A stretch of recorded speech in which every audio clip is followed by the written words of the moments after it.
Hi guys, welcome back to the channel. FPL Consult here, and in today's video I have my Game Week 11 transfer plans. So as usual, we'll talk through how I did for Game Week 10 and then have a look at my transfer plans and also whether I intend to use the bench boost in Game Week 11 or not. If you guys enjoyed today's video, please do drop a like, please do subscribe as well. And let's kind of quickly go through Game Week 10 because Game Week 10 did not go very well. Now, I'm set currently on 66 points all out. I don't have any players in the Everton-Sunderland game. So basically, this is my final score. Total points right now, I'm sitting just shy of 600 points. Now, honestly, on a usual game week, when I kind of get 66 points, I would be quite happy. But the issue is majority of the points came from very highly owned players. So in terms of all the other players in my teams, kind of slight differentials here and there, they all blanked. So it really wasn't that good of a week for me. And I dropped 100k places. So now I'm set at 1.3 million.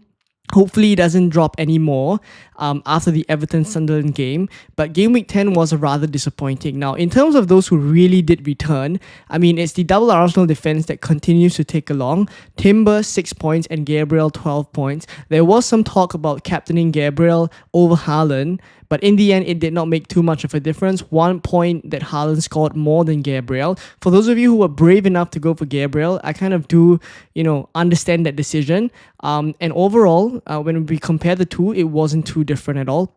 I just feel like going for Timber over Raya now seems as if it's not really paying off, even though Timber is kind of still putting up decent attacking threat.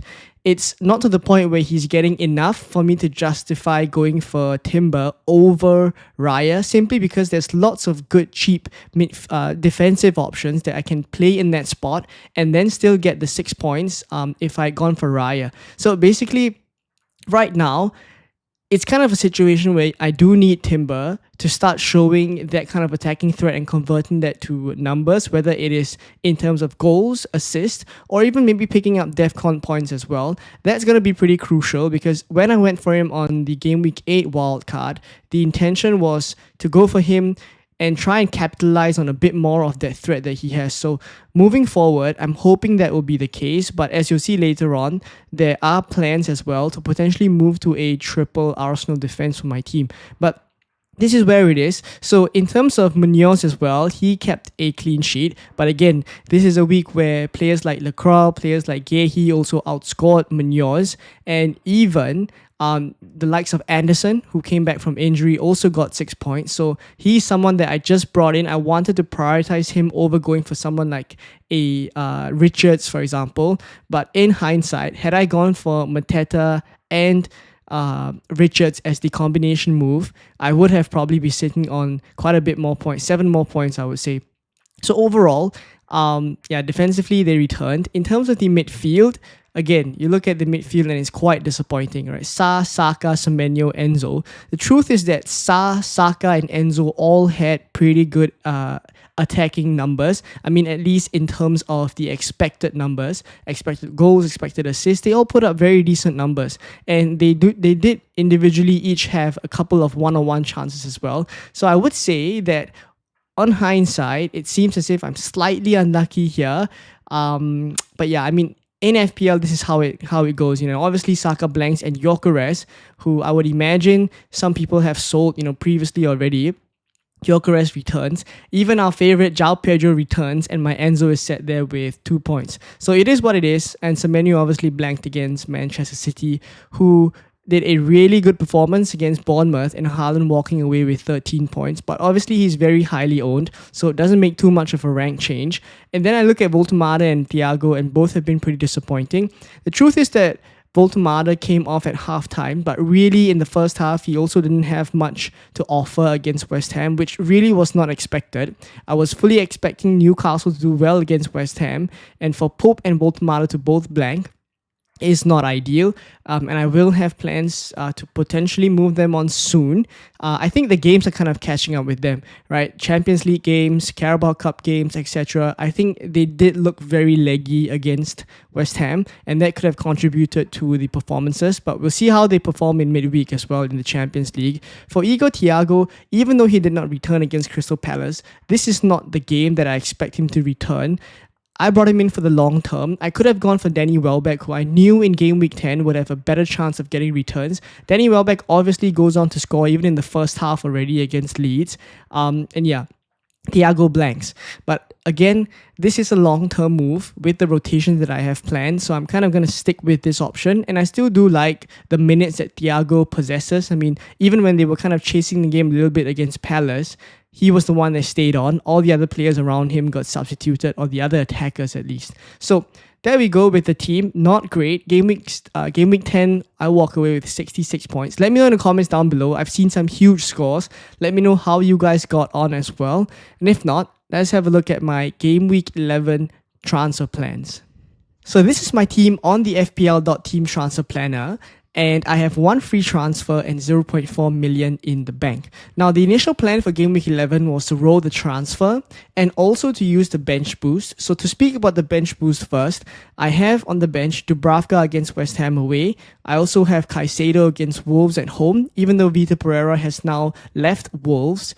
And they probably will have another manager signed by the time Game Week 11 comes around. I'm still happy enough to have Caicedo here against Wolves. And then I have Rodon against Nottingham Forest and Senesi against Aston Villa. Now, speaking about these fixtures for the players on my bench, initially, with the form that, teams like West Ham, Forest and Aston Villa were in previously, I was quite happy. These teams were not playing very well, and to play against these teams with players on my bench, I'm happy enough to take a chance. But the thing is, right now, all of these teams are starting to turn a corner. Dubravka here plays West Ham. West Ham just won Newcastle 3-1.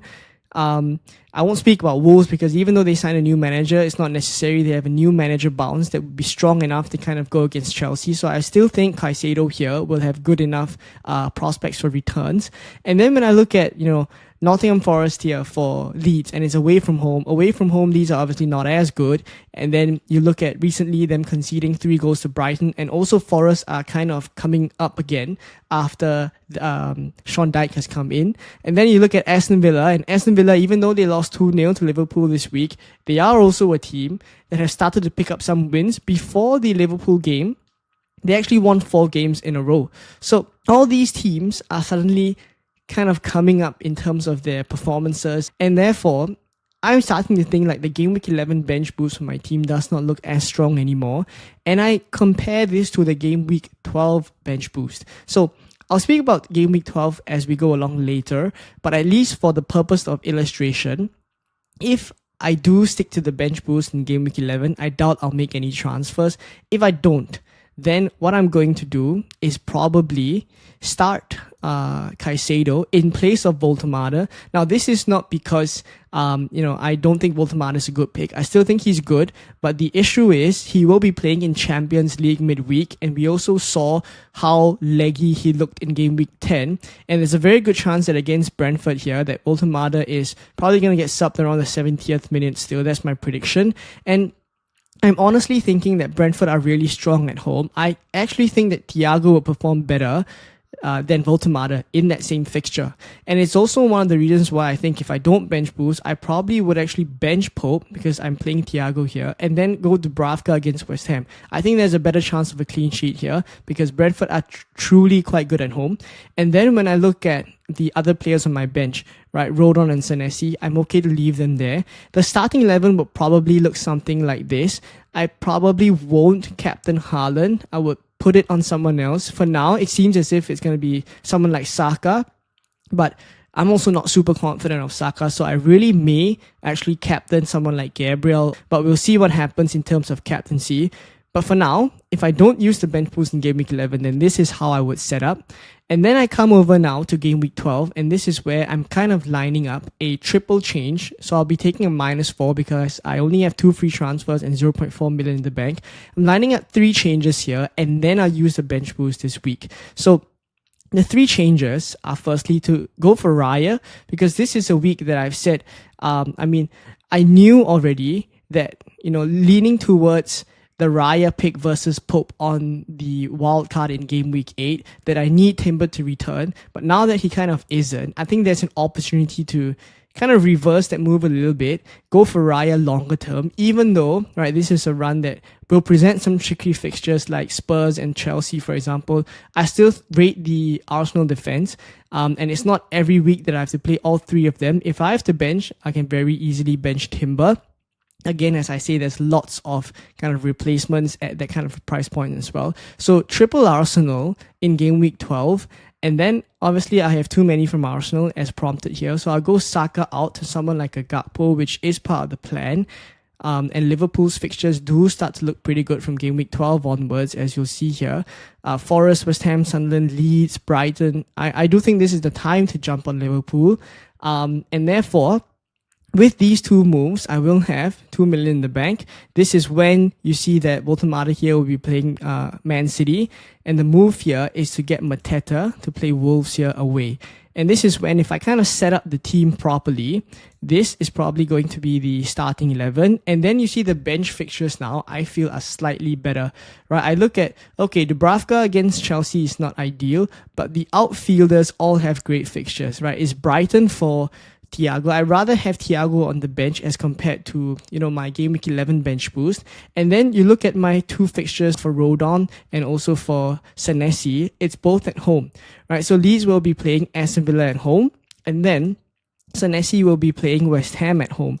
I think this bench does look stronger, and it also will leave me extra money in the bank to kind of do upgrades elsewhere, which potentially I may be looking at someone like a Szoboszlai, or I could even use this money to go something like a Virgil van Dijk later down the road, right? I will have enough money for that. So I think this kind of a -4 hit in Game Week 12 is something I'm quite keen on. Let me know what you guys think about it. But with this kind of a bench in Game Week 12, I do have quite a bit of a benching headache, and this is when I think I would use the bench boost. So to kind of compare the two benches objectively, let me know what you guys think in the comments. Is this Game Week 12 bench stronger than the Game Week 11 bench, right? And the Game Week 11 bench, I put it this way, but I think honestly speaking, the Game Week 11 bench probably looks something like this. Initially, like how I lined it up, right? So let me know what you guys think. Which bench do you think is stronger or will get more points? And I think one of the caveats as well that I do think about is that there's an international break between Game Week 11 and Game Week 12. So not necessarily that every player who goes on the international break will come back fit, which does put the Game Week 12 bench boost in a bit of a risk as well. So all these are playing on my mind, and we'll see what happens as we go along closer to the Game Week 11 deadline. But at least in terms of what I'm thinking about, this is where I'm at. There's lots of moving parts, so I will continue to keep you guys updated as we go along in the content this week, and I'll leave it at that. If you guys enjoyed today's video, please do drop a like, please do subscribe as well, and I'll catch you guys in more Game Week 11 content coming very, very soon. Bye-bye.